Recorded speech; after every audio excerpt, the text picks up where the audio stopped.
Graça e paz, meus queridos. Bom dia, com alegria, com a misericórdia, a graça derramada dos altos céus pelo nosso Deus sobre as nossas vidas.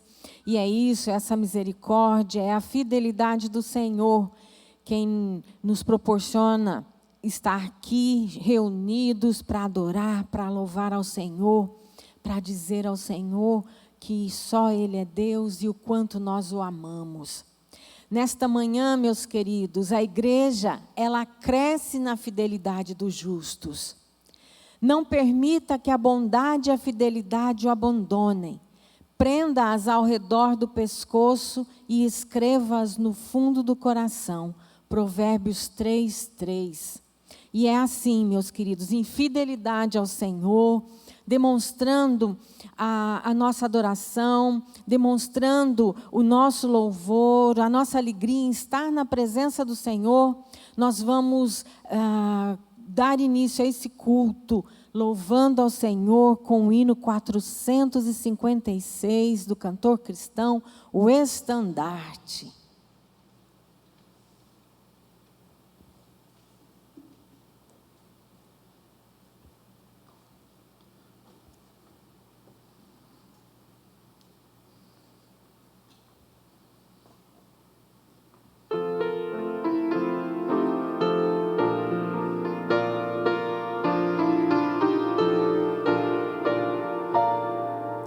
O estandarte desta igreja, levantemos sem temor.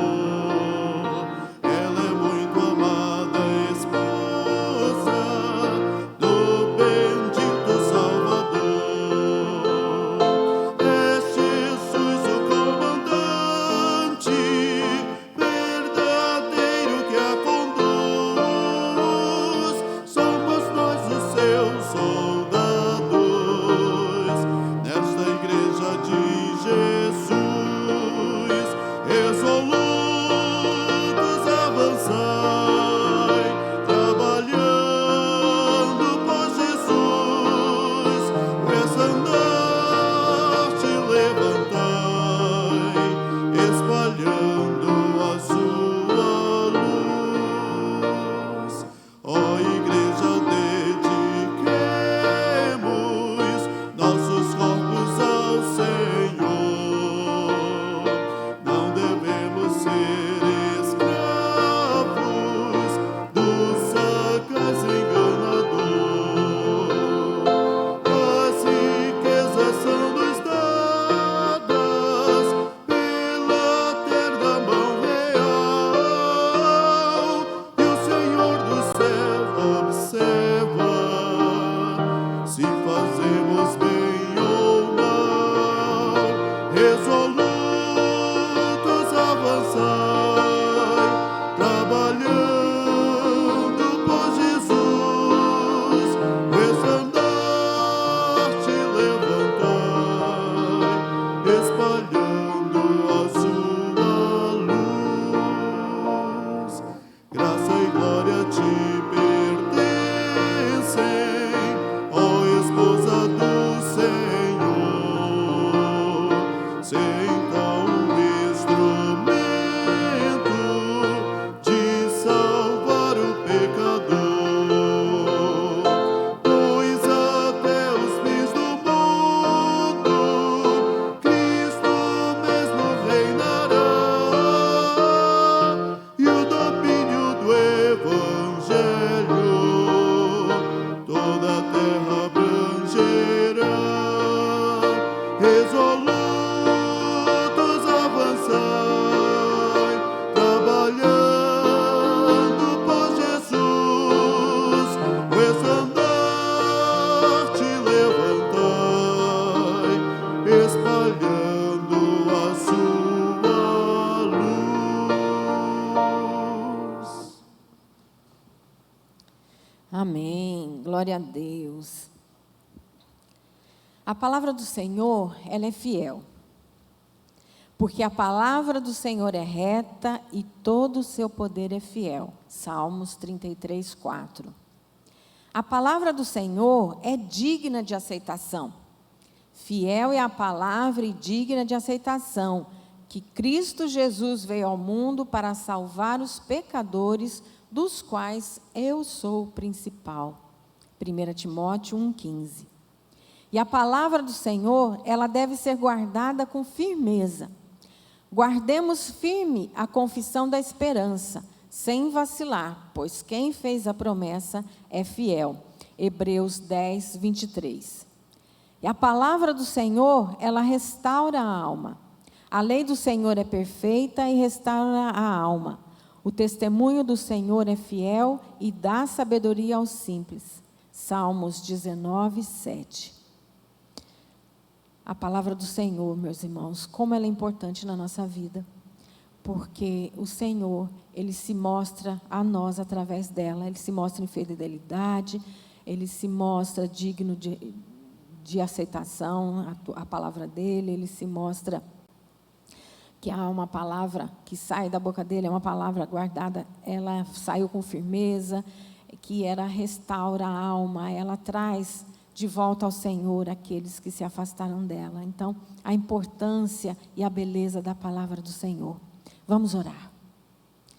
Querido Deus, nós queremos nesta manhã, ó Deus, nos colocar mais uma vez na Tua presença e buscar, ó Deus, o Teu trono, porque é no Teu trono, é diante do Senhor, ó Deus, que nós encontramos, ó Pai, resposta a todas as nossas necessidades.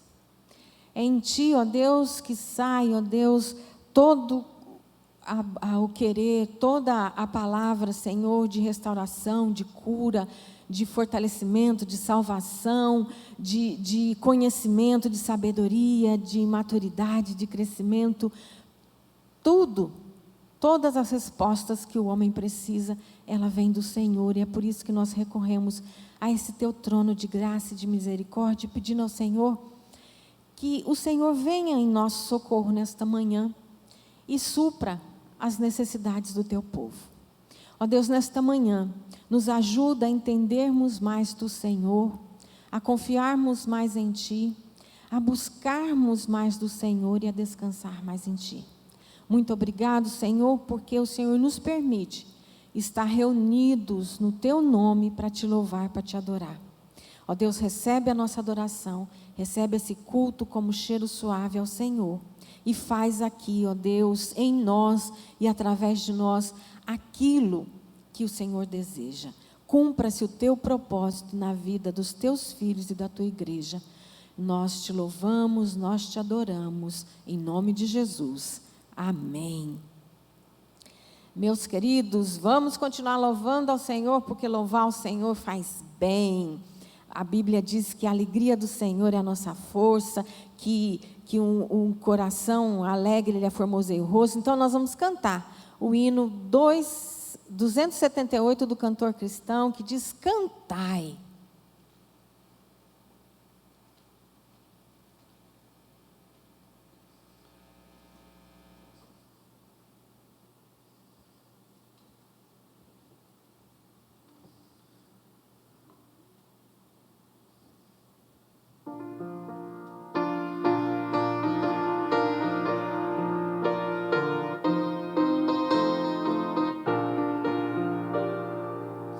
O meu coração sofredor descanso seguro encontrou, seguindo os conselhos de amor do Pai que do mal me chamou. Cantai, cantai no templo do nosso Senhor.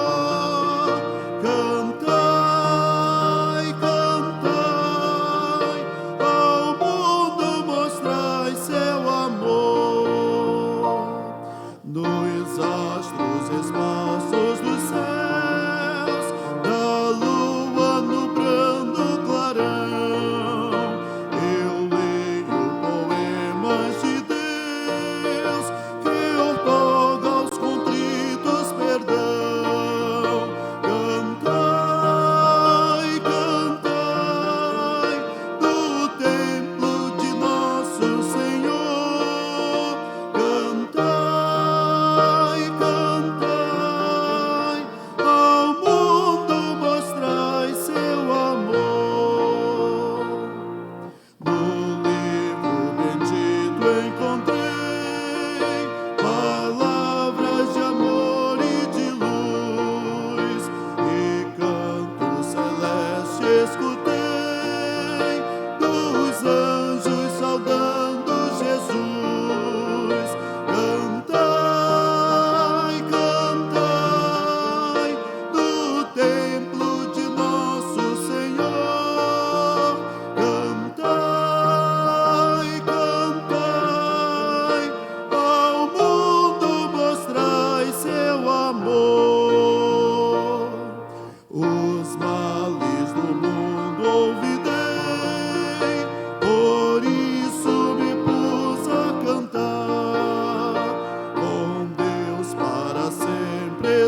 Agora você aí vai pegar sua Bíblia e nós vamos fazer uma leitura no livro de Provérbios. Provérbios capítulo 3, eu vou ler do verso 1 até o verso 7. Diz a palavra do Senhor: Meu filho, não se esqueça de minhas instruções, guarde meus mandamentos em seu coração. Se assim fizer, viverá muitos anos e sua vida será cheia de paz. Não permita que a bondade e a lealdade o abandonem. Prenda-as ao redor do pescoço e escreva-as no fundo do coração. Então você conseguirá favor e boa reputação diante de Deus e das pessoas. Confie no Senhor de todo o coração, não dependa de seu próprio entendimento. Busque a vontade dele em tudo o que fizer, e ele lhe mostrará o caminho que deve seguir. Não se impressione com sua própria sabedoria, tema o Senhor e afaste-se do mal.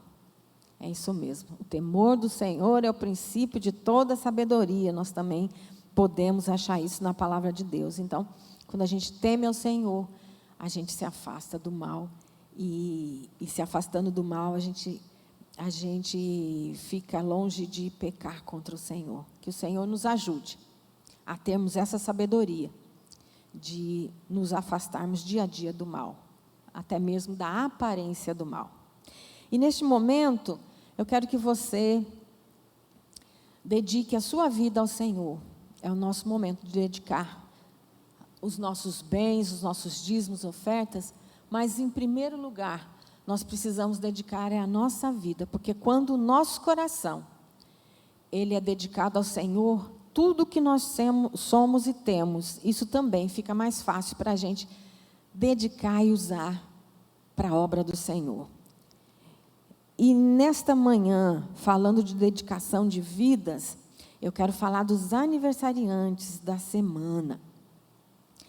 E neste dia, eu vou falar aqui, vou fazer a vez do pastor e vou falar dos aniversariantes do PIB Kids. Essa semana nós temos aniversariantes no PIB Kids. Amanhã, dia 1º de março, faz aniversário Davi Botelho. Davi Botelho é filho de Judicael e de Gisele. Um beijinho, viu, Davi? Deus abençoe você. E no dia 6 de março, nós também temos o nosso querido Samuel Oliveira, filho de Fabrício e Carol. Parabéns. E o Samuca, Deus te abençoe, meu querido. Vou aí qualquer hora para conhecer a Jurema, Samuel. E nós temos também aniversariantes, outros aniversariantes fora do PIB Kids. Vamos lá. Hoje, 28 de fevereiro, nós temos aniversariando a irmã Dinalva Freire Carvalho. Irmã Dinalva, um abraço, Deus a abençoe. E também o Felipe Alisson Souza Saraiva. Olha só, seja muito abençoado, viu, Felipe? Você também, que o Senhor supra as suas necessidades, que Ele possa satisfazer os desejos do seu coração. Dia 1º, amanhã também, Bia Santos Cordeiro de Lima, Bia. E também no dia 1º, a irmã Dilza Freitas de Jesus. Irmã Dilza, um abraço, minha querida, saudades, viu? E no dia 4/3, a irmã Clemilda Almeida Marques. No dia 4 também, Verena Nascimento dos Santos. E no dia 6, a irmã Lúcia Santana Peixoto. A todos que estão aniversariando e que vão completar ano durante essa semana, que o Senhor os abençoe grandemente, tá? Um grande abraço aí de toda a igreja para vocês. E, meus queridos, vamos orar, dedicando as vidas, dedicando os bens. Eu vou pedir aqui, pastor, orar pelos aniversariantes e pelos dízimos e ofertas. Se você não sabe como ofertar, não tem como vir aqui à igreja, nós temos algumas maneiras. Você pode depositar o seu dízimo, a sua oferta, você pode ligar para a secretaria da igreja e pedir para que alguém vá até a sua residência, né? Um dos irmãos da igreja responsável, vá até a sua residência e retire. Ou então você pode vir aqui na igreja, no templo, e depositar a sua oferta no nosso local ali de ofertas. Seja fiel nas suas contribuições, seja fiel, porque Deus, Ele tem cuidado de cada um de nós. E nós somos abençoados quando nós também somos fiéis com as nossas ofertas e os nossos dízimos. Vamos orar. Vamos então colocar diante do altar do Senhor. Senhor, nós te glorificamos e nós te honramos nesta manhã, porque Tu és o nosso Deus, aquele que tem cuidado de nós nos mínimos detalhes. Tu tens suprido as nossas necessidades, mesmo em meio a esta pandemia. Tu tens sido fiel, derramando da Tua graça, do Teu suprimento sobre cada vida, e nós rogamos então, ó Pai, que abençoes cada vida aqui, que hoje, ao longo dessa semana, vão receber a Tua graça, e recebendo mais um dia, mais um ano de vida completado. Nós Te louvamos por isso, pedimos as mais ricas bênçãos sobre a vida de cada um deles, fortalecimento, supra as necessidades, traz cura, traz restauração, traga mudanças de vida, Senhor Deus. Queremos, Senhor Deus, colocar diante de Ti o Teu povo, e que o Senhor possa, Senhor Deus, ressaltar isso e estabelecer ou restabelecer no coração do Teu povo também a cada dia a fidelidade ao Senhor, que sejamos fiéis como Tu és fiel, que nós possamos louvar a Tua fidelidade e possamos honrar e glorificar o Teu nome através da nossa fidelidade ao Teu nome e à Tua causa. Abençoa-nos, Senhor Deus, e cuida de cada um, é a nossa oração no nome santo de Jesus. Amém. Nós vamos continuar louvando ao Senhor. Eu vou chamar aqui o pessoal do louvor. Enquanto eles estão vindo, eu quero lembrar a todos os irmãos que nós temos muitas pessoas necessitando das nossas orações. Então, que você tire um tempo aí de intimidade com Deus, vá para o seu quarto, né? A Bíblia diz para a gente ir para o secreto, e lá, derrame teu coração diante do Senhor e interceda, porque nós temos muitos irmãos necessitando da intervenção divina, necessitando das nossas orações, do nosso apoio. Então, faça isso, seja esse canal de bênção através da oração, se dedique a orar também em favor. E aqui eu quero registrar, essa semana foi feita uma ação pela Oficina dos Anjos, lá na UNACOM, e, meus queridos, para a honra e glória do Senhor, nós tivemos uma conversão lá. Dona Maria, que agora é a Irmã Maria, se converteu lá, e nós ficamos muito felizes, né? Nós fomos, a oficina só pôde ir numa equipe pequena, porque são 4 pessoas só que são autorizadas, e glória a Deus por isso, porque apesar de tudo a gente tem podido chegar até lá.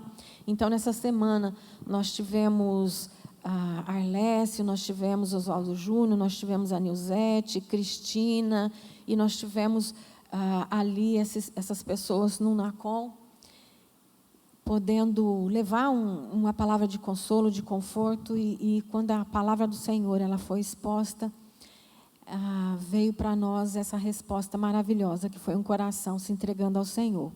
Então, a palavra de Deus, ela é viva, ela é eficaz, e mesmo que quando a gente não vê os resultados ali na hora, ela vai e ela cumpre o propósito de Deus. Então, não deixemos de proclamar a palavra do Senhor, não deixemos de orar por aquelas pessoas que nós sabemos que necessitam ter o coração transformado. Então, eu quero louvar a Deus aqui e agradecer pelas pessoas que têm se colocado à disposição do Senhor para fazer a obra, e louvar a Deus por aqueles que têm sido também intercessores. Essa igreja aqui, ela tem tido vitórias porque o povo tem se colocado na brecha. Nós temos um grupo muito grande de intercessores aqui, e como disse o pastor, tudo é para a glória de Deus, e Deus, meus irmãos, Ele tem sido glorificado através dessa igreja, através da vida de cada um aqui. Então, vamos continuar firmes no propósito de mostrar ao mundo que Jesus faz a diferença. E vamos ser esse canal de bênção. Vamos louvar o Senhor. Amém. Vamos continuar em adoração ao único que é digno de receber todo louvor, toda a honra e toda a glória.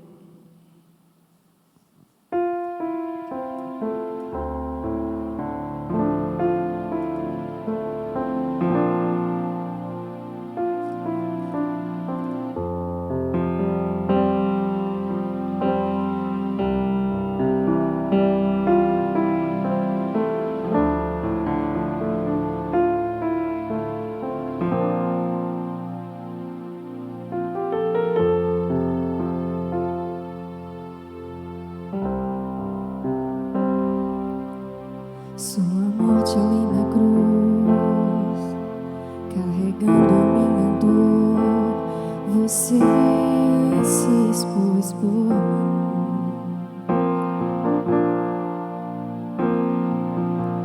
Se entregou em meu lugar e me deu uma nova chance. Eu vou recomeçar. Vou deixar na cruz tudo que passou, tudo que ficou para trás. Olho para você, corro para você, seu amor me chama.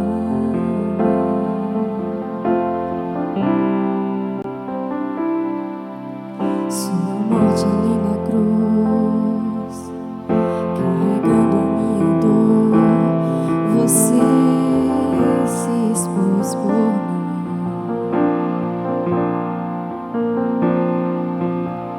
Se entregou em meu lugar e me deu uma nova chance.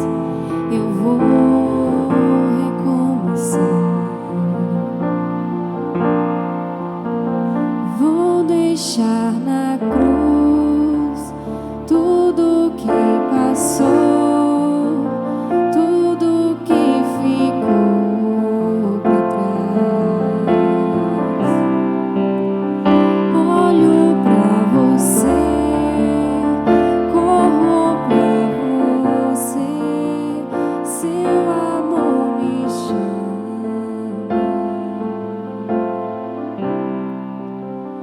Vou deixar na cruz tudo que passou, tudo que ficou para trás. Olho para você, corro para você, seu amor me chama.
que nós possamos olhar somente para Ele e esquecer as coisas, né, que ficaram para trás, o nosso passado, os nossos erros, e seguir o seu caminho, a sua palavra, a sua verdade.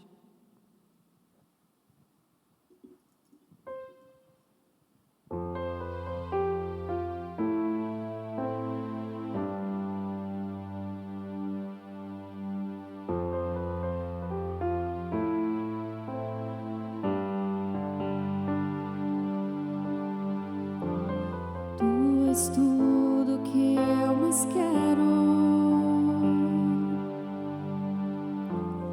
O meu fôlego tu és.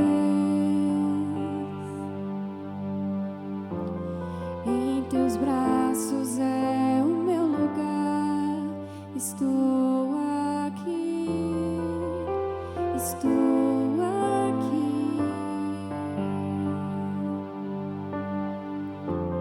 Pai, eu amo a sua presença. Teu sorriso é vida em mim. Eu seguro em suas mãos. Confio em ti. Confio em ti. Quero ir mais fundo. Leva-me mais perto. Onde eu te encontro, no lugar secreto, aos teus pés me rendo,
majestade é real, tua voz ecoa em meu ser.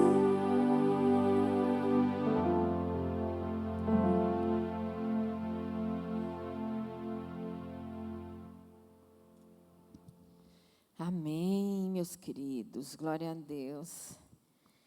E é incrível, quando a gente busca intimidade com o Senhor, é muito bom. Não sei nem como me expressar, mas é como voltar a um aconchego, um lugar onde você se sente totalmente seguro, né? Onde não tem lugar para o medo. A presença do Senhor, o estar perto do Senhor, a intimidade dEle, ela nos dá segurança, nos tira todo o medo. E é isso que nós devemos fazer a cada dia, buscar se aprofundar mais nas coisas do Senhor, na intimidade com Ele, no conhecimento dEle. E para fazer isso, para a gente buscar a intimidade, para se aprofundar mais, a gente precisa ir até onde Deus se revela, que é a palavra dEle. E nesta hora nós vamos ouvir o que Ele tem a nos dizer através da palavra, através do servo dEle.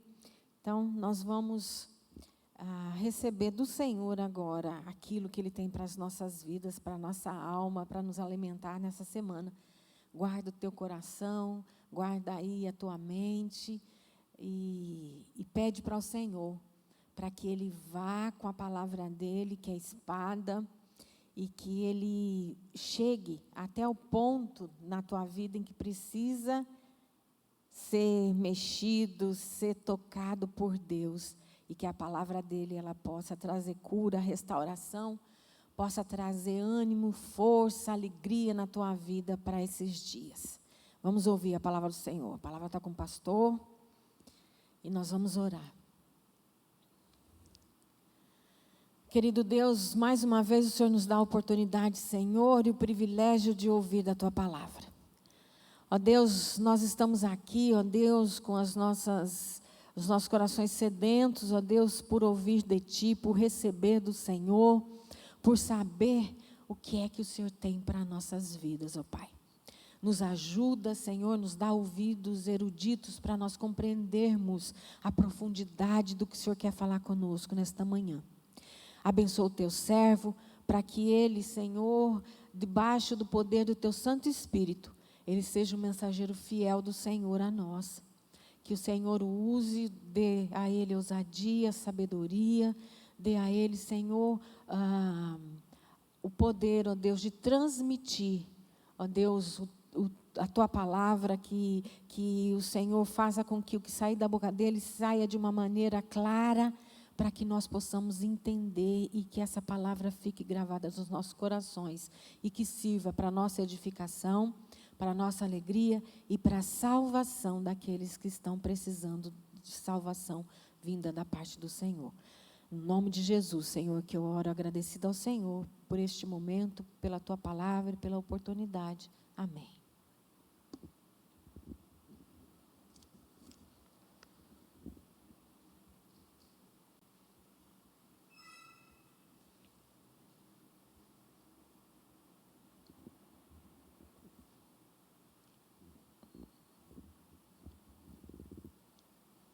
Nós estamos em plena campanha de missões mundiais.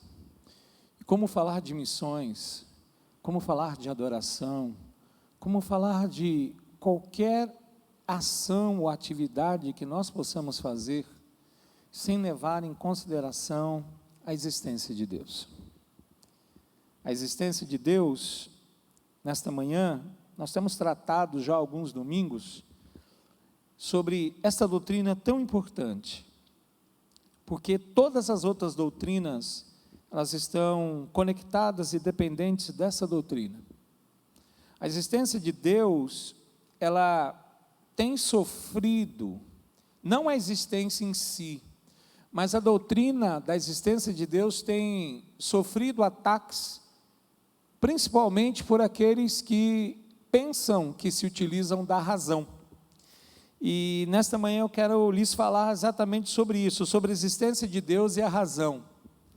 E eu vou pedir que você abra sua Bíblia no Salmo 115, nos 3 primeiros versos. O Salmo 115, ele nos traz, nos 3 primeiros versos, algo muito interessante, porque a palavra do Senhor vai nos dizer assim: não a nós, Senhor, não a nós, mas ao teu nome da glória, por amor da tua misericórdia e da tua fidelidade. Porque diriam as nações: onde está o seu Deus? E é isso que as pessoas, o mundo tem dito, para aqueles que professam a fé num Deus vivo e verdadeiro: onde está o seu Deus? Onde está o seu Deus nesta pandemia? Onde está o seu Deus quando você tem passado por situações? Onde está o seu Deus quando o mal tem assolado o mundo? Onde está o seu Deus quando crianças morrem? Onde está o seu Deus? E o salmista, lá, ele traz a resposta que deve nos guiar. Com ousadia ele responde: no céu. Onde está o seu Deus? No céu está o nosso Deus, e tudo faz como lhe agrada. Blaise Pascal, ele foi matemático, ele foi físico e ele foi filósofo. E Blaise Pascal, ele afirmou que, e a afirmação dele é muito interessante, ele disse assim, a seguinte afirmação: se Deus não existe, e você apostou a sua vida na existência dele, você não perde nada. Entenderam?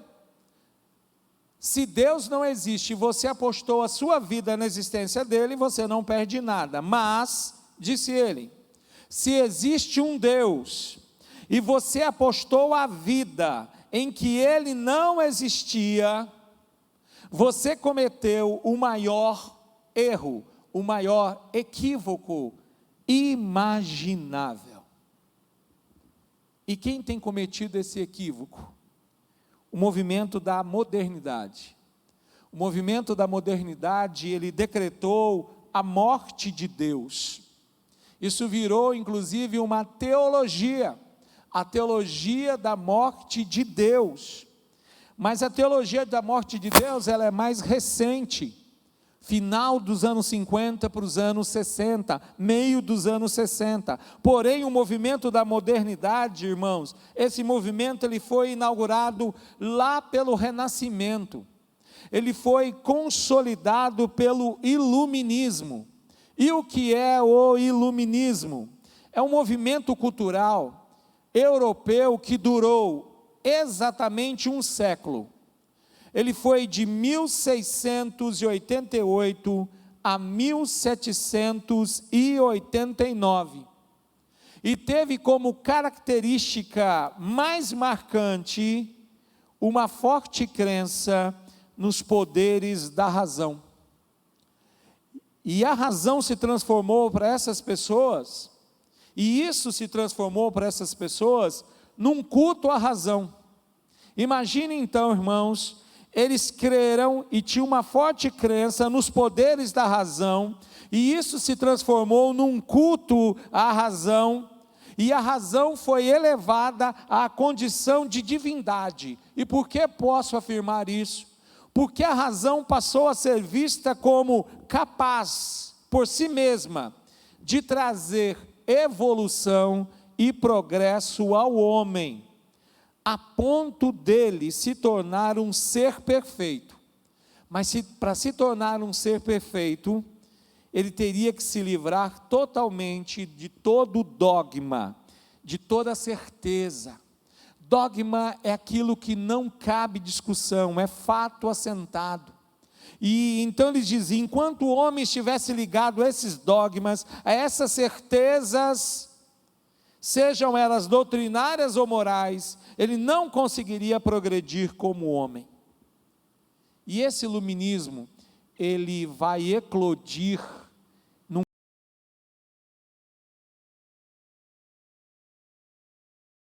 Revolução Francesa. E a Revolução Francesa, e com ela promoveu a rejeição a qualquer atividade, a rejeição a qualquer instituição que não tivesse a razão como ponto de partida, que não tivesse a razão como centro, que não tivesse a razão como finalidade. E o que aconteceu, irmãos? As implicações disso foram sofridas pelo cristianismo e pela igreja. E aquilo que o cristianismo e a igreja terminou sofrendo, isso acabou sendo inevitável, porque houve um impacto na doutrina que alcança até os nossos dias, houve um impacto na concepção de mundo até então que as pessoas tinham, pois agora criou-se um humanismo racionalista, e ele veio para nivelar toda e qualquer religião à vida terrena. Ele veio para negar totalmente a religião e uma vida pós-morte. Nasceu assim, irmãos, a secularização. E a secularização tem a sua máxima expressão no ateísmo moderno. E a expressão que o ateísmo moderno tem trazido é: Deus não é mais necessário. Assim, o homem moderno, depois de ter excluído Deus de muitas atividades, de ter excluído de Deus de muitos aspectos da vida humana, da sua vida, chegou à conclusão de que Deus não existe. Vou dar um exemplo.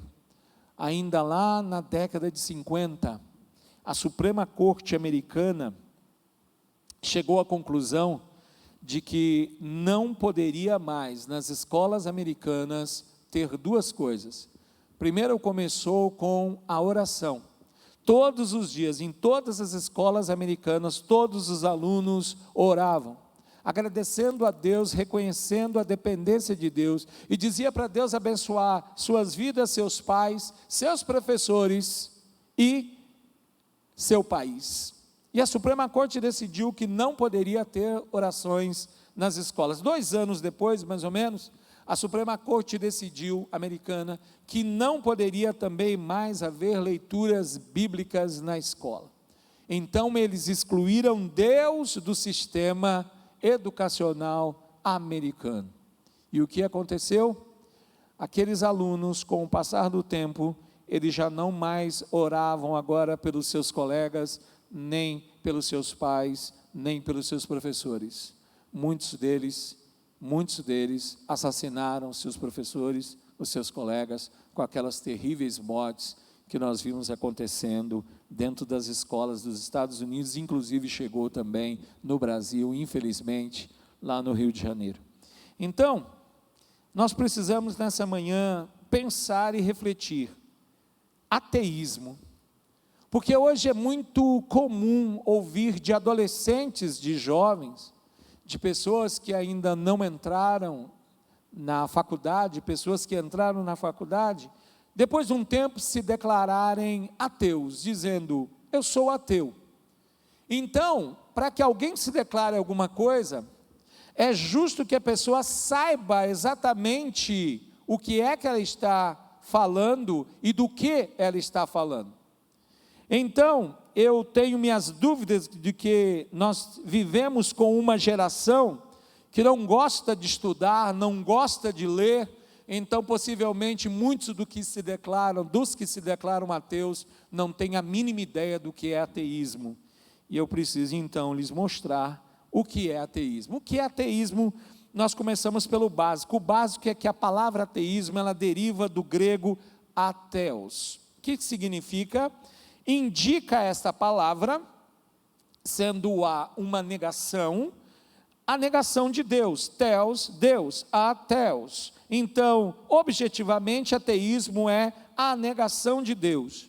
Todavia, irmãos, o ateísmo ele pode assumir várias formas, e aí que está a questão. Eu duvido muito de quem se declara ateu, que ele conheça as formas de ateísmo. E 3 delas são destacadas no pensamento ocidental. São elas o ateísmo que nós chamamos de especulativo, que é um ateísmo filosófico ou chamado teorético. A segunda forma de pensamento ou de ateísmo é o ateísmo prático. E o terceiro é o ateísmo militante. E agora a pergunta é: o que cada um defende? Boa pergunta para você fazer quando alguém se declarar ateu para você, dizendo: olha, eu não quero que fale mais de Deus para mim, porque agora eu sou ateu. Eu digo: olha, satisfaça a minha curiosidade, você é ateu de que linha? Então deixa eu lhes mostrar as linhas. Tem as seguintes características. Vamos lá. O que cada um defende? Primeiro, o que eu falei é o ateísmo especulativo ou filosófico. Esse é o ateísmo que tem formulado sistemas filosóficos ou tem formulado uma visão de mundo em que eles vão excluir toda e qualquer realidade espiritual, toda e qualquer ligação com o divino. E onde nós podemos encontrar esse tipo de ateísmo? Ele pode ser encontrado em posições, primeiro, particulares de alguns filósofos, como também nas várias ideias contidas em sistemas ligados que nós temos visto ao materialismo histórico, ao evolucionismo, entre outros. Porém, olha que coisa interessante, queridos, esse ateísmo especulativo ou filosófico, ele ainda pode ter algumas características dentro dele. Parece aquelas bonequinhas russas, não sei se vocês conhecem, aquela boneca russa que é maior, que quando você tira a parte de cima, tem outra dentro menor, e quando você tira, tem outra menor, e você então começa numa maior e vai chegar até a menor que tiver lá dentro, lá é a parte última. E o ateísmo especulativo tem essa característica. E quais são as características? São três: tem uma negativa, tem uma positiva e tem uma mitológica. Então deixa eu contar. A negativa, qual é a característica negativa desse tipo de ateísmo? É aquele que se propõe apenas a negar a existência de Deus, apenas faz isso. Deus não existe. Esse é o mantra: Deus não existe. Mas tem um outro lado, que é o lado positivo. Quer dizer que no lado positivo ele admite então a existência? Não. Ele é especulativo, é ateísmo, mas é positivo. Por quê? Ele não apenas nega a existência de Deus. O ateísmo especulativo positivo, ele busca para o homem todos os poderes e atributos que, para nós aqui, que cremos, pertencem somente a Deus. Mas eles ponderam assim: o homem tinha esses atributos e poderes, mas ele perdeu quando ele criou a figura do homem. Você ouviu muito bem, porque esse ateísmo defende que o homem não foi criado por Deus, mas que Deus foi criado pelo homem. E tem um ateísmo mitológico. Por que é mitológico? Porque ele intenciona fazer do homem o ser supremo. Você percebeu então que esse ateísmo está muito perto de uma crença baseado na razão, no próprio homem, onde o homem, afinal, será o ser supremo, o homem será Deus. Você sabe que isso já foi proposto? Isso foi proposto lá atrás, quando alguém disse para outro alguém: sereis como Deus, conhecedores do bem e do mal. Mas não para aí não. Tem um ateísmo prático. E o ateísmo prático, ele pode ser percebido, porque não tem discurso. O filosófico tem um sistema para poder defender, mas o ateísmo prático não tem discurso, irmãos. Ele é percebido na atitude de várias pessoas que vivem o descompromisso com a realidade espiritual. São aquelas pessoas que, embora digam que creem em algo eles vivem em plena indiferença religiosa e por isso vivem numa exagerada tendência materialista, pensando só agora, pensando só no aqui, tentando construir toda a sua vida no presente século, no presente mundo. E nós temos a terceira característica, que é o ateísmo militante. Militante é aquele ateísmo que ele é movido sempre por reações agressivas. E esse ateísmo militante, ele está procurando construir uma antirreligião. E para isso ela está declarando abertamente uma guerra intelectual contra Deus. Porque essas pessoas não aceitam a fé como uma forma válida de conhecimento da verdade. Por isso esse movimento ateísta militante combate aqueles que têm fé. E eles combatem atribuindo a essas pessoas que têm fé ignorância. Então, o movimento ele se orienta a partir de uma visão de mundo que é meramente materialista, em que a ciência é a única referência para o conhecimento racional. A razão volta. Então eles dizem, para alcançar a razão, somente através do conhecimento. A ciência só é alcançada através do conhecimento racional, não pode ter nada sobrenatural ou espiritual envolvido. Mas sabe o que é interessante? Interessante, irmãos, é que o filósofo alemão, e aqui eu vou citar ele, Schopenhauer, ele disse o seguinte, segundo ele, na razão, não existe nada que não tenha sido extraído do entendimento. Olha só. Para ele, a razão não cria o entendimento. A razão é a consequência dele. Em vez da razão criar um entendimento em alguém, a razão é a consequência de alguém ter entendimento. Então, quem tem entendimento cria a razão. E não é a razão que cria entendimento. E eu cito Provérbios capítulo 1, versículo 7, que diz assim, o temor do Senhor é o princípio do saber. O princípio de toda sabedoria é temer a Deus. Diz assim, mas os loucos, os tolos, desprezam a sabedoria e o ensino. Que sabedoria, que ensino é esse que os loucos, os tolos têm desprezado? Mais uma vez, citando Schopenhauer pensava assim, todo conceito existe e tem valor apenas enquanto está em relação com uma representação. Então ele diz que todo conceito existe, por exemplo, o ateísmo. Mas ele diz que para ter valor, o conceito precisa estar em relação com uma representação.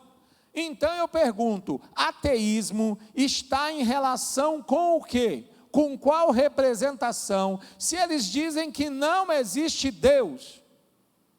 Ora, se não existe Deus, não pode haver ateísmo. É isso que Schopenhauer está defendendo. Então, o próprio termo ateu, que significa literalmente sem Deus, ou aquele que nega e abandona Deus, exige uma contrapartida. Entenderam, irmãos? Exige uma contrapartida, ou seja, Deus precisa existir para que haja coerência e lógica, porque você não pode negar nem abandonar o que não existe. Como eu tenho dito, alguém para ser ateu depende da existência de Deus. Até para ser ateu, Deus precisa existir, porque não tem lógica, não é racional você dizer que você está negando ou abandonando aquilo que não existe. Hebreus 11:6, então, nos lembra que, de fato, sem fé, É impossível agradar a Deus, porquanto é necessário que aquele que se aproxima de Deus creia que Ele existe. Junto com o ateísmo, tem um outro movimento chamado agnosticismo. E o agnóstico, ele afirma, e a afirmação dele não é que Deus não existe. O agnóstico diz que não se pode conhecer Deus como Ele é. Só que se nós pensarmos da mesma maneira racional e lógica, usando a razão nesta manhã, queridos irmãos, nós podemos dizer que só pode ser agnóstico aquele que depois de tentar conhecer a Deus, esgotar a sua busca, aí então, num processo de razão, lógico, chegou à conclusão de que Deus não pode ser conhecido, Deus não pode ser alcançado. Quem jamais quis aprender sobre Deus, não pode ser agnóstico também. Assim, irmãos, qual é a consideração? A consideração que esses pontos de vista, até agora que eu apresentei, eles são insustentáveis. Por quê? Porque a fé num Deus pessoal foi transformada por esses pontos de vistas em irracionalidade, em falta de razão. E isso cumpre um desejo ou ainda uma ilusão no coração dessas pessoas. Quem diz isso é a palavra de Deus. O livro de Romanos, capítulo 1, do verso 21 até o 23, diz assim, Romanos 1, 21 a 23. Começa com uma afirmação, um sim, sim. Eles conheciam algo sobre Deus, mas não o adoraram, nem lhe agradeceram. Em vez disso, começaram a inventar ideias tolas, loucas, e com isso sua mente ficou obscurecida e confusa. Dizendo-se sábios, diz a palavra, tornaram-se tolos. E por que tornaram-se tolos? Trocaram a grandeza do Deus imortal por imagem de seres humanos mortais.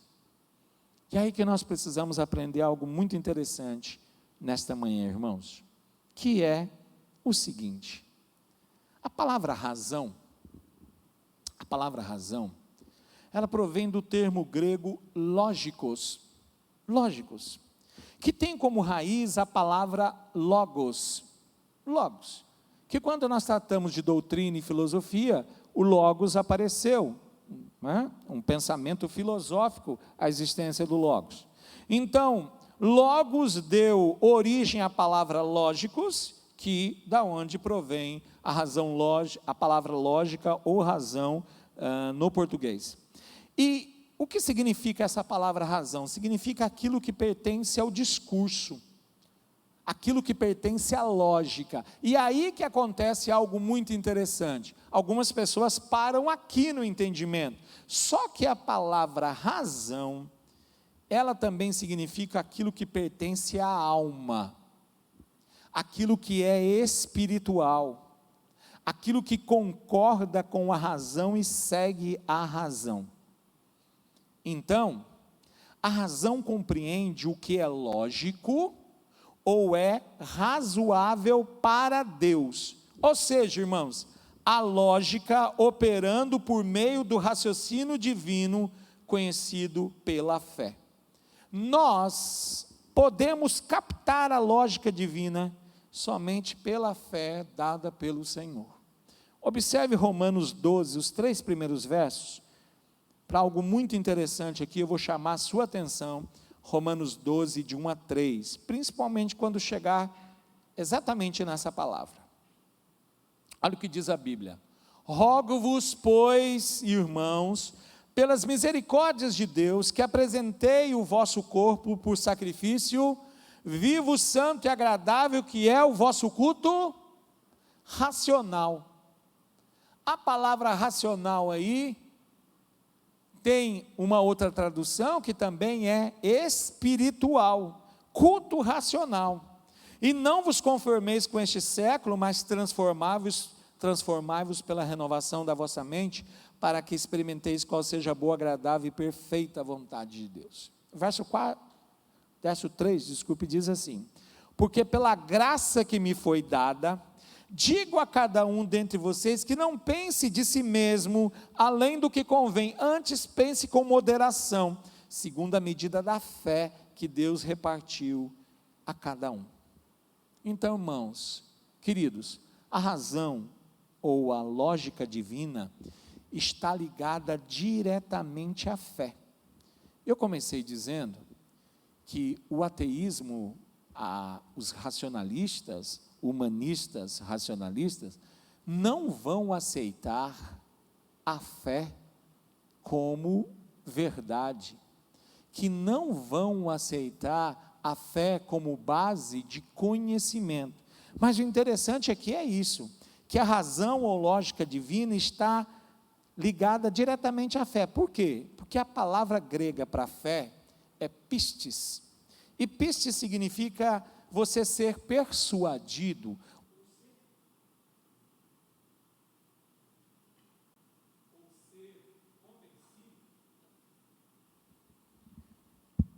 ou ser convencido por Deus, ou por alguém, a acreditar.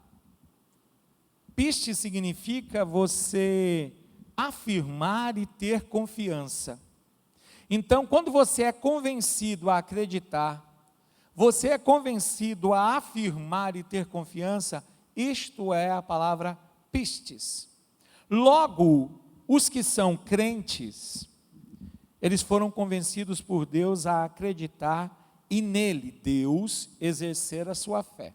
A primeira carta de Pedro, capítulo 1, versículo 21, diz que por meio dele, tendes fé em Deus, o qual o ressuscitou dentre os mortos e lhe deu a glória, de sorte que a vossa fé e esperança estejam em Deus. No meio de toda essa confusão, a Bíblia, a palavra vinda do trono de Deus nos orienta assim, que a sua fé esteja firmada e a sua esperança estejam em Deus.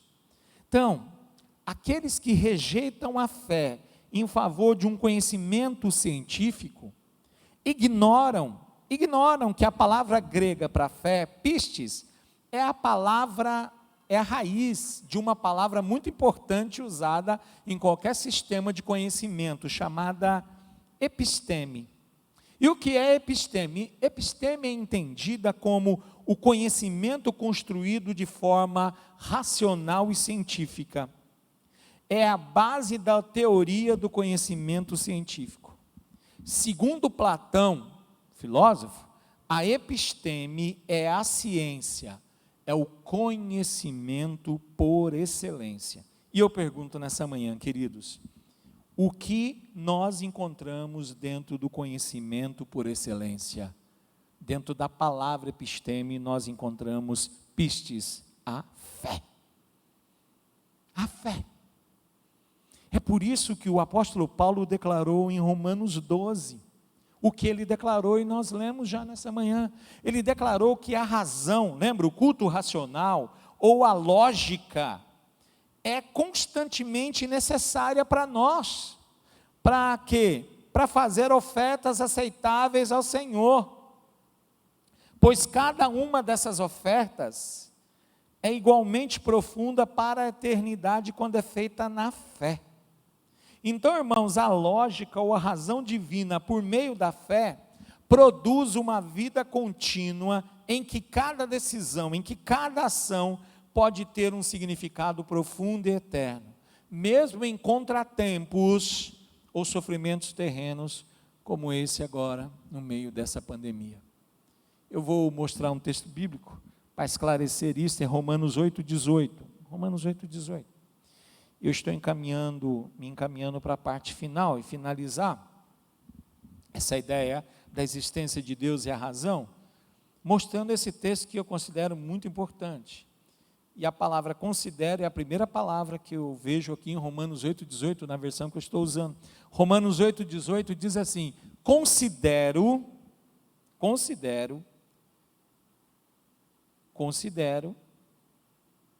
que o nosso sofrimento de agora não é nada comparado com a glória que Ele nos revelará mais tarde. Eu quero chamar a sua atenção para isso. Essa palavra aqui, a palavra considero, no original aqui, é a palavra razão. Razão, lógica. Só que é interessante, porque lógica ou razão, na nossa língua é um substantivo, lógica, razão. Aqui é um verbo. Aqui é o verbo racionalizar. Racionalizar, usar a lógica. E Paulo está dizendo, eu considero, ele diz, eu racionalizo, eu uso a lógica, eu uso a minha razão para dizer que o sofrimento que nós enfrentamos agora nessa terra não é nada quando comparado com a glória que Ele nos revelará mais tarde. Então, qual era a lógica do apóstolo Paulo para dizer que o sofrimento não é nada comparado com aquilo que ainda virá? Ora, a lógica dele é chamada a lógica da identificação, porque ele mostra, nessa lógica, que nós devemos levar em conta, e aqui o termo é matemático, levar em conta ou calcular, de forma a chegar a um resultado. Ou seja, o que ele está dizendo é, eu e você precisamos defender Deus, a existência de Deus, no sentido de ter ousadia para pensar, levando em conta os argumentos, calcular, e eu chego a um resultado. Ou seja, é a razão para uma conclusão lógica, e isso tem que me levar a uma decisão. Eu pensei, eu ouvi todos os argumentos, eu calculei, eu pesei cada um deles, eu cheguei agora a um resultado. E esse resultado é uma conclusão lógica, e essa conclusão lógica me leva a tomar uma decisão. Qual era a lógica da identificação de Paulo? Os dois versículos anteriores, Romanos 8, 16 e 17, ele diz assim, pois seu Espírito confirma ao nosso Espírito que nós somos filhos de Deus. Aí ele usa uma lógica aqui, ele está levando-nos a pensar, ele diz, se somos seus filhos, se somos filhos de Deus, nós somos filhos de Deus? Amém, somos filhos de Deus. Então nós somos seus herdeiros, e portanto, se já existe um herdeiro que é Cristo, nós somos o quê? Co-herdeiros com Cristo. Nós vamos herdar aquilo que Cristo herda. Então, somos filhos de Deus, já existia um herdeiro que é Cristo, e nós somos agora co-herdeiros com Cristo. Então ele está dizendo, ora, se eu sou herdeiro, ele vai mostrar o seguinte, quem herda, só herda bens, ou às vezes herda também dívidas? Às vezes herda não somente os bens, mas também herda contas a pagar. E ele vai dizer então no verso seguinte, se de fato participamos do seu sofrimento nesta terra, o sofrimento de Cristo, aí nós somos co-herdeiros do sofrimento com Cristo, participaremos também da sua glória. Então, eu sou filho de Deus, Cristo é o Filho de Deus, o unigênito. E agora, por causa de Cristo, que nós somos feitos filhos de Deus, Cristo é o herdeiro, eu sou co-herdeiro com Ele. Ele sofreu nessa terra, então eu que sou co-herdeiro, sofro também. Mas Ele está na glória, e Ele agora vai dividir a glória dEle com cada um de nós. Nós vamos participar da sua glória. Este é o argumento. Se eu sofro com Ele aqui, eu vou participar da glória que Ele tem lá. Isto é razão. Então, irmãos, o fundamento da razão divina, ele só pode ser recebido pela fé, através da palavra revelada de Deus. A palavra vai dizer, lá em Coríntios, que o homem natural não compreende as coisas de Deus, nem do Espírito de Deus, porque lhe parecem loucura. E parecem loucura completa. As pessoas estão querendo, então, E sabe o que é interessante? Quando eu leio os filósofos que são ateístas, que negam a Deus, eles negam a Deus baseado no seguinte princípio: Deus é soberano, como os cristãos afirmam. Se Deus é soberano, por que Ele não intervém no mundo? Por que existe o mal? Por que as pessoas sofrem? Ora, se existe o mal e as pessoas sofrem, é prova de que não existe um Deus. Portanto, eu não acredito em Deus. Então, porque eles não conseguem explicar nem Deus, nem a soberania de Deus, a vontade de Deus, o plano de Deus, o tempo de Deus, eles preferem negar a existência de Deus. Por isso que esse fundamento da razão, que é divino, irmãos, razão divina, ele pode ser recebido pela fé através da palavra revelada de Deus. Por isso que a primeira carta de Pedro, capítulo 2, versículo 2, é o último verso que eu vou ler, depois eu apresentar uma palavra para fechar, nesta manhã, diz: desejai afetuosamente. Outra versão diz ardentemente, mas deseja ardentemente. O que, irmãos? E como? Como meninos novamente nascidos, recém-nascidos. O que eu tenho que desejar? O que você precisa desejar, meu irmão e minha irmã? O leite, mais uma vez, o leite racional. É interessante, porque esta é a palavra que está aí no original. O leite racional. E o que é o leite racional? Não falsificado, para que por ele vá descrescendo. Então eu quero fazer um destaque aqui. O leite racional é o não falsificado. O que é uma coisa não falsificada?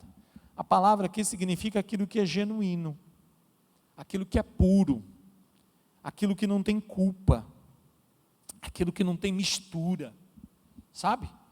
Para que por ele vá descrescendo. Ou seja, é esse leite racional, e aqui é a razão divina, que não é falsificado, que vai nos dar crescimento, e crescimento para a salvação. Então, o termo genuíno aqui, em grego, ele é adolos. Adolos, que significa sem dolo, ou seja, genuíno, e a palavra de Deus é genuína, é aquilo que não tem isca. Sabe o que é isca? Né? Os pescadores aí, o que eles colocam na ponta do anzol? Eles colocam uma isca, algo que atrai. E aqui está dizendo que a palavra de Deus, o leite racional, ele é genuíno, ele não tem dolo, não tem intenção de enganar ninguém, não tem engano, não tem nada preso numa armadilha, não tem nenhum líquido misturado, não tem nada misturado para te enganar, para te levar, para te convencer. É puro, é genuíno e é racional. Genuíno aponta para aquilo que está livre de adulteração, que não tem nenhuma alegação fraudulenta, não tem engano, porque a palavra de Deus não tem astúcia, não tem motivos ocultos e nem nada misto com ela. É a pura palavra de Deus, a palavra que pode trazer salvação para a sua vida. Porque não me envergonhe do Evangelho, e você nunca deve se envergonhar do Evangelho do Senhor Jesus Cristo, porque é o poder de Deus para a salvação de todo aquele que crê, primeiro do judeu, depois também do grego, do gentil, daquele que se acha sábio. É o poder de Deus para a salvação do ateu, do agnóstico, daquele que perdeu a esperança, daquele que está vivendo sem rumo na sua vida. O Evangelho é o poder de Deus para a salvação. Proclame ele com ousadia, proclame ele com coragem. Vamos orar ao Senhor. Deus, nós oramos ao Senhor porque o Senhor existe, o Senhor é, e a tua palavra declara que o Senhor é aquele que sempre existiu, Deus eterno e verdadeiro. Que o Senhor, ó Pai, coloque em nossas mentes, Senhor Deus, o entendimento, que o Senhor possa revelar a tua fé àqueles que não têm, e também possa conceder a fé para a salvação.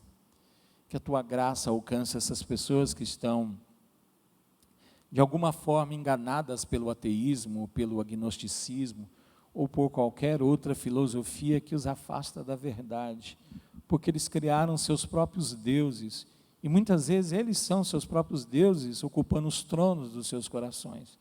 Que o Senhor seja exaltado e louvado, o Senhor cujo nome é louvado e exaltado, é adorado, desde o nascer do sol até o pôr do sol, possa se revelar, Senhor Deus, que essa revelação seja através da Tua palavra, do Teu Evangelho. Então que o Senhor fortaleça e dê, Senhor Deus, a coragem, o espírito de coragem, de equilíbrio, de ousadia, para que o Teu povo proclame o Evangelho para a salvação de todo aquele que for crer. Nós clamamos a Ti, ó Pai, fortalece o Teu povo, abençoa-nos e dá certezas a cada dia, a esperança que vem do Senhor. Pedimos no nome de Jesus. Amém e amém. Louvado seja o nome do Senhor. Queridos, essa semana, a partir de amanhã, 1º de março, nossa Escola Bíblica Discipuladora EBD, ela volta para o ano de 2021. Se você ainda não viu a nossa aula inaugural da Escola Bíblica Discipuladora para 2021, ela está lá no YouTube. Você vai no nosso canal no YouTube e você pode assistir a aula que foi ao ar na quinta-feira.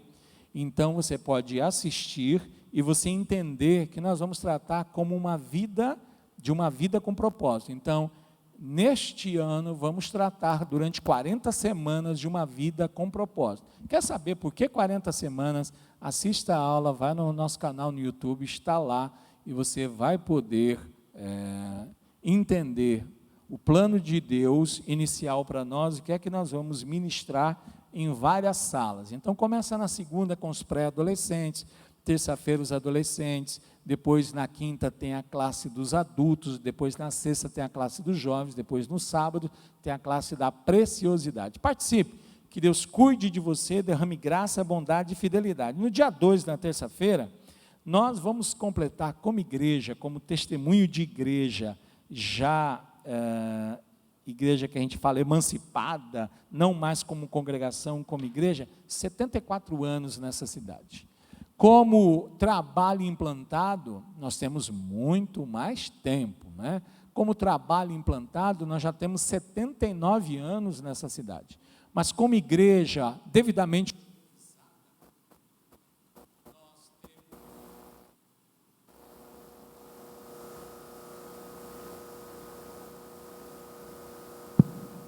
nós temos 74 anos. Então, nós convidamos você a orar e a interceder nesses dias por esta igreja, pelas famílias, pelos preciosos, deles, passando pelos casais, pelas famílias, pelos jovens, pelos adolescentes, pelas crianças.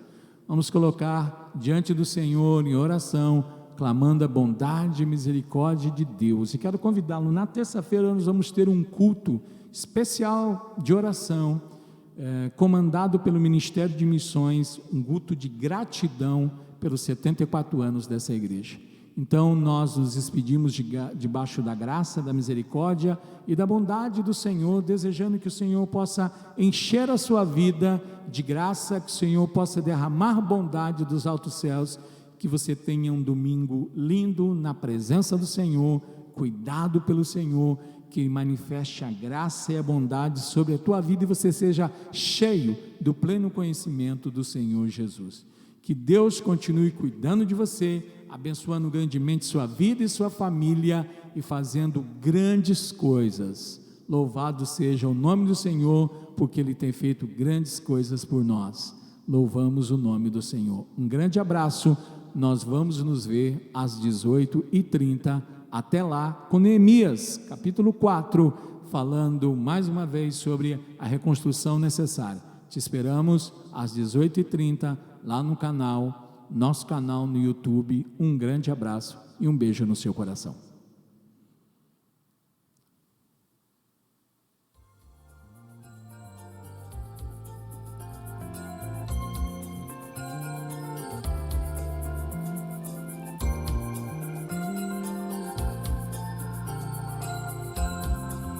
Olá, galerinha top do Pipi Kids! Tudo bem com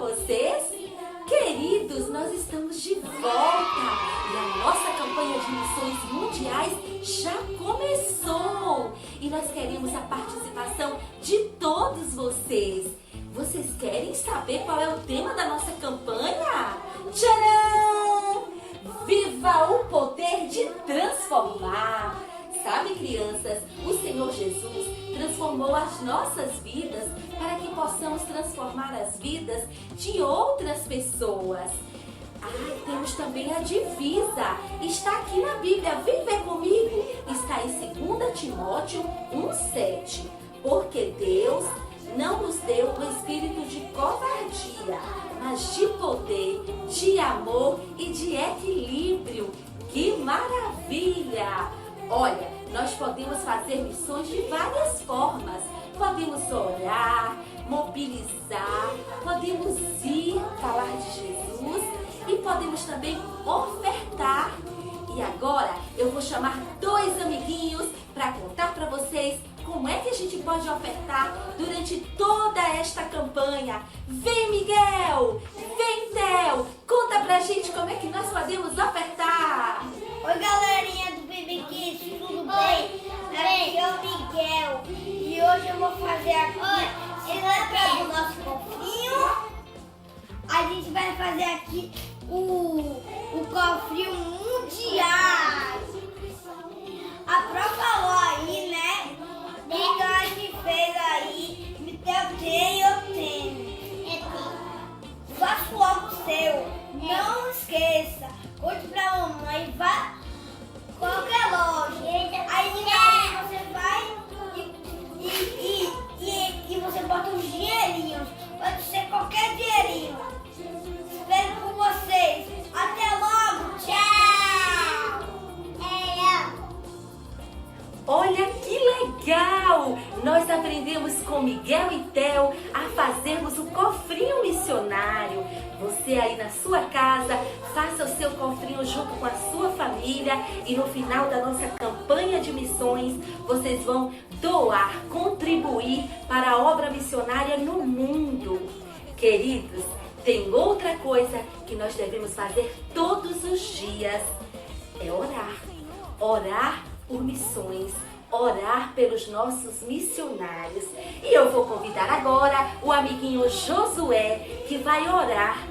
Ele vai orar pela saúde dos missionários, pelas crianças que estão passando fome no mundo. Ele também vai pedir para Jesus mandar mais pessoas para testemunhar do amor dele para outros amiguinhos também. Então, vamos orar? E não esqueçam, viva! Jesus é poder! Papai do céu, por favor, abençoa as crianças que estão passando fome, Pai. Por favor, abençoa a saúde dos missionários, Pai. Envia mais pessoas para falar de Ti, Pai. Tu é um Deus de milagres, Deus de promessa, caminho no deserto, Pai. Por favor, envia mais pessoas para falar para crianças de Ti, Pai. Para perdidos, Pai. Em nome de Jesus, amém. Tchau, beijos. Que Deus lhe abençoe e lhe guarde.